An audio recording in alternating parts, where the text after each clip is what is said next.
Hey, Walter, you ready for a bedtime story? I think I am. Hey, man, you look good. Why, thank you very much. I thought I'd get ready for our story today. You look absolutely fabulous. But listen, is this the book? Yeah. It says Narwhal.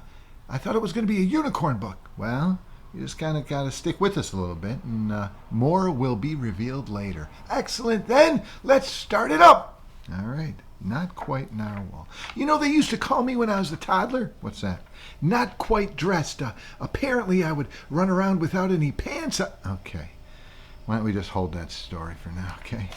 Oh, what a beautiful little shell. Oh, he's adorable and he looks just like me. I'm going to hang with him.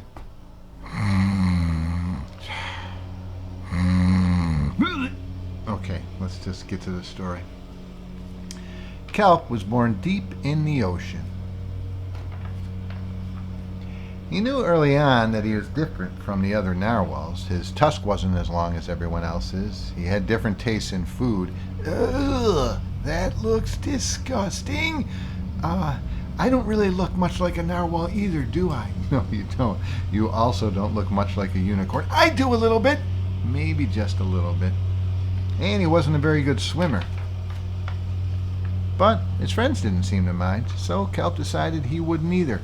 Already, I like his friends. So do I. They seem very nice, very smiley. Uh-oh, this is trouble. That is, until he was swept away by a strong current. I wish I were a better swimmer. I hope he's okay. Me too. This is terrifying. Look at the darkness. A strange and mysterious creature. Oh my goodness. This scares me. Anytime you see a silhouette, bad things happen. Well, let's just see what happens, okay? Kelp found himself at the surface, closer to land than he'd ever been before. High up on a cliff, he spotted a mysterious, that's what I said, sparkling, I did not say that, creature. It looked so familiar. It looks like Kelp. Kelp.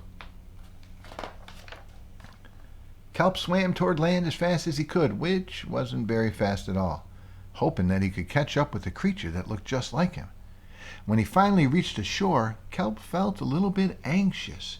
He had never left the ocean. What's anxious mean? Let's keep reading and see if you can figure it out.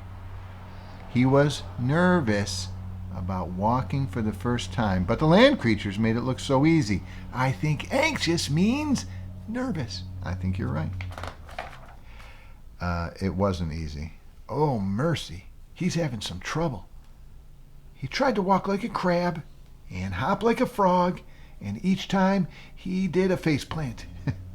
Whoa! The turtles hooked him up. Exactly. Looks like he's doing pretty good there. Oh, no. More darkness. Everything on land was strange and beautiful, but also kind of scary. Kelp began to think he might never find the creature that looked just like him. But as he stumbled out of the forest, oh, I like this. I heard a butt. Butts are always good.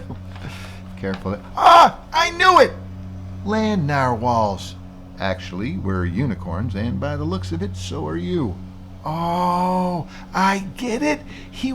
And now it's all coming together now. That's a beautiful place, and they look friendly too. Kelp had never heard of unicorns before. They taught him all sorts of new things with his tusk. We call them horns. Wow. Wait a minute. They're making rainbows with their tusks. Exactly. I'm going to try it too. Ready? All right, go ahead.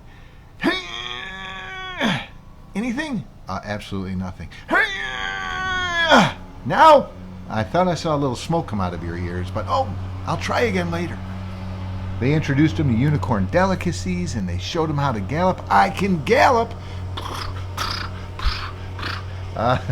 It looked more like you were a little fish out of water. Oh, I see what you did there. There was no doubt that Kelp was, in fact, a unicorn. He was having so much fun, he didn't want to leave. So he didn't even know he was what he was. No, he didn't. But he remembered all his friends under the sea. He missed them terribly. So he said goodbye to the unicorns and returned to the ocean. Come back soon. Man, Kelp has friends wherever he goes. Uh-oh. Kelp swam toward home as fast as he could, which wasn't very fast at all, hoping that the narwhals would still like him now that he was a unicorn. I see you've placed a suspense paper over the next page. Well, what do you think? Do you think his friends under the sea are going to accept him as he is now? Well, he's the same guy, right? Oh, yeah, he's the same guy. And he has the same heart, right? Yep, same heart, same feelings, same mind. And he's still nice and kind and smiley. Yeah, he is. So who cares if he's a little bit different? That's what I think. I just wasn't sure what his friends were going to think. Remove the curtain. All right, here we go. I knew it. When he finally arrived, Kelp had butterflies in his stomach, but it looks like his friends welcomed him home. Yeah, I noticed that by the welcome home sign. Kelp, they say, and they're all smiling. Yep. Kelp took a deep breath and told his friends the news. It turns out I'm not a narwhal. Oh, look at how nervous he is. Yeah. Of course you aren't, they said. I'm a unicorn. Well, we all knew that. They took it quite well. Oh, this makes me proud of narwhals. It makes me proud to be wearing a horn, because they're so accepting, and they just love him for who he is. I like him too. Kelp was happy to be home, but now that he'd experienced life on land with the unicorns, he couldn't seem to forget them. Did he want to be a land narwhal with the unicorns, or a sea unicorn with the narwhals? Kelp couldn't decide. Oh man, that would be a tough one. I would like to be a Walter with a pink horn when I want to be, and Walter with a bald head when I don't want to be. Well, either way, I love the Walter that you are, no matter what. Oh, why thank you. No problem. But then he realized that maybe...